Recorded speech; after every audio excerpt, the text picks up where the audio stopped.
సిరిపురంగా పిలువబడే శ్రీపురంలో కొలువైన శ్రీ లక్ష్మీనారాయణి అమ్మవారి ఆలయం దక్షిణాదిలో స్వర్ణ శకానికి నాంది పలికింది. అమ్మవారి ఆలయం 100 ఎకరాల విస్తీర్ణంలో 1500 కిలోల బంగారం, 400 మంది శిల్పులు, 6 ఏళ్ల నిరంతర శ్రమ, అద్భుతమైన శిల్ప చాతుర్యం, సుమారు 600 కోట్ల రూపాయలు వెరసి తమిళనాడులోని శ్రీపురంలో ఉన్న శ్రీ లక్ష్మీనారాయణి అమ్మవారి స్వర్ణ దేవాలయం.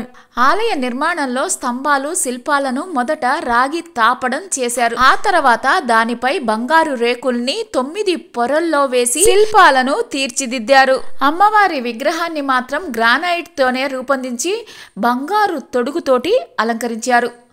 ఆలయ ప్రాంగణంలోకి ప్రవేశించగానే ప్రత్యేక మండపం, కృత్రిమ ఫౌంటైన్లు భక్తుల దృష్టిని ఆకర్షిస్తాయి. ఆలయంలోకి వెళ్లేందుకు 7 ద్వారాలను ఏర్పాటు చేశారు. వజ్రాలు, వైడూర్యాలు, ముత్యాలు, ప్లాటినంతో రూపొందించిన నగలు, స్వర్ణ కవచాలు, కిరీటంతో స్వర్ణ తామరపై ఆసీనమై మహాలక్ష్మీదేవి దర్శనాన్ని ఇస్తుంది. ఆలయం చుట్టూ 10 అడుగుల వైశాల్యంలో నీళ్లతో నిండిన కందకం ఉంది. ఆలయాన్ని చేరుకోవాలంటే 1.5 కిలోమీటర్ల దూరంలో ఉన్న నక్షత్రపు ఆకారంలోని మార్గం గుండా వెళ్ళాలి. దారి పొడవునా భగవద్గీత, ఖురాన్, బైబిల్ మొదలైన వాటి నుంచి సేకరించిన శ్లోకాలు పొందుపరిచారు. ఈ ఆలయంలో శాసనాలు, కళ, వేదాలు ప్రాధాన్యతను కలిగి ఉన్నాయి.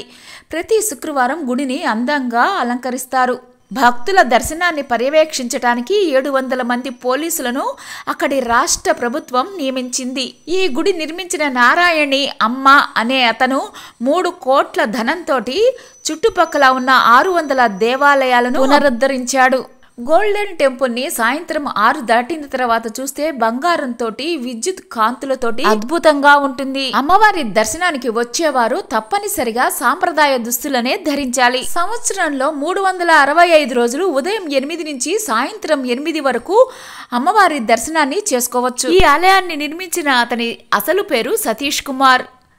తండ్రి నందగోపాల్ ఒక మిల్లు కార్మికుడు, తల్లి టీచర్. అప్పటి నుంచి అందరిలాగా చదువు, ఆట పాటల మీద శ్రద్ధ చూపకుండా గుళ్ళు గోపురాలు తిరిగేవాడు. 16వ ఏట భక్తుడిగా మారిపోయి శక్తి అమ్మగా పేరు మార్చుకున్నాడు. 1992లో నారాయణి పీఠాన్ని స్థాపించాడు. పీఠంలో అమ్మవారి విగ్రహాన్ని ప్రతిష్ఠించి పూజలు, సేవా కార్యక్రమాలు చేపట్టాడు. ఉచిత వైద్యశాల, పాఠశాలలను నిర్వహిస్తున్నాడు. భక్తులకు ఉపదేశాలిస్తూ వారి సమస్యలకు పరిష్కార మార్గాన్ని సూచిస్తాడు. ఇక్కడ నిరంతరం అన్నదానాన్ని నిర్వహిస్తారు.